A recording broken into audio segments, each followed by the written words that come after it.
everyone, welcome back. So today what I'm going to be doing is a watering device for my chickens. I've tried a couple other things in the past where it involves an actual watering nipple or the watering cups, ones that are self-filling or the ones that they pick to go ahead and refill it. But I did come across another video where someone had showed a dish that they could put their 5-gallon bucket in, poke a couple holes at the very bottom, and allows it to go ahead and gravity feed.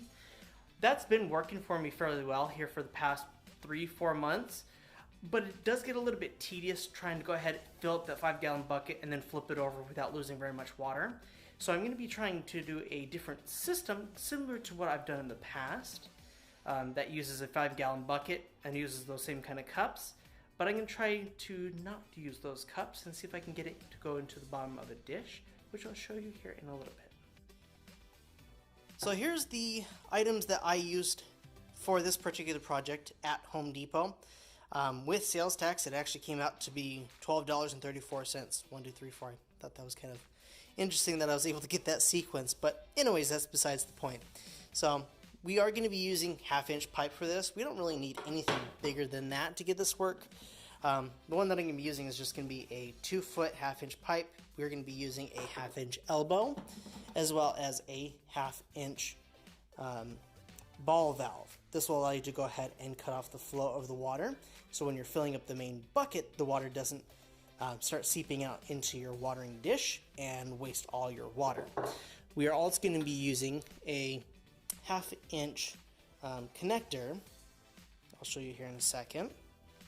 And this is at least going to prevent the thing from slipping out, although I haven't had any problems in the past, just the way that I've had the system set up.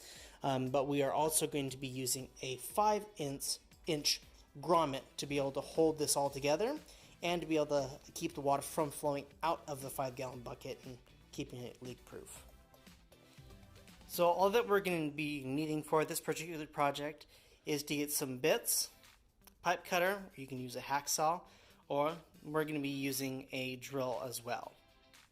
So we are going to be cutting off our first piece, and that's going to be at 5 inches. And we're going to be needing to get a 1-inch bit to go ahead and cut in our bucket to make it just the right size to squeeze this through. And I'll go ahead and show you in a second. So right about here is going to be at the bottom of the bucket. We're going to probably want to go ahead and take it about 1/2 inch or so above that, just so that we're not resting on the bottom and risk puncturing a hole here.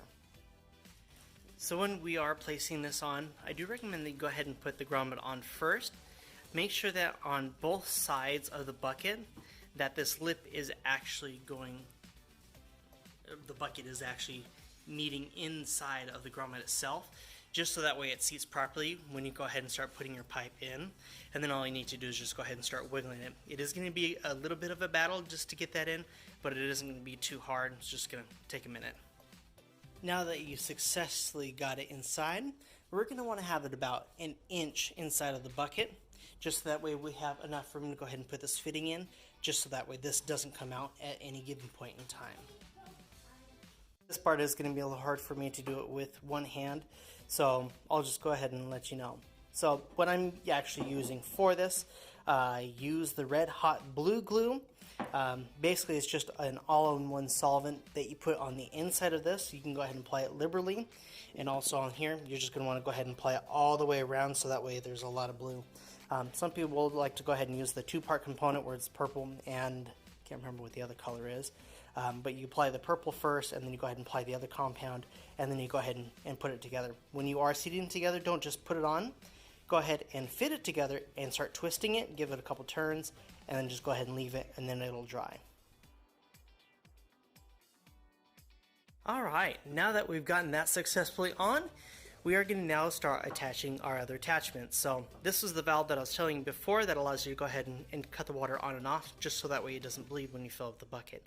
I'm going to be placing mine up here personally, just because I want to have it up and above, and I don't want to have it hanging down here where the chickens can bump it for any reason, or whatever animal that you do have. And then I'm going to go ahead and take the elbow and then connect it to that after that, and then it's going to be a straight shot with the rest of the pipe. I'm going to be taking off about 1 inch or 2 right here, just so that way I can fit this on right here, and then I can take the rest of that extra elbow, or that extra piece right here, and put it onto the elbow to connect them after my valve, which I'll show you in a second. Now that you have that done, you're going to go ahead and either take a leftover piece that you have or then whatever you got it around, and you're wanting to go ahead and dry fit this in here, because what we're going to be doing is just sticking this into the actual receptacle of where the water is going to go, and you're going to go ahead and determine the height of where you need your bucket or the watering receptacle itself. When you are filling this up and putting this in the container, just make sure that you do have about an inch from the bottom up here, because when it does go ahead and fill up the water, there's going to be a lot of air bubbles in that tube that it's going to be trying to compensate when it fills up. Now that you have it in place, just go ahead and make sure that you are securing your lid extremely well, because if it is not properly sealed, it is just going to leak.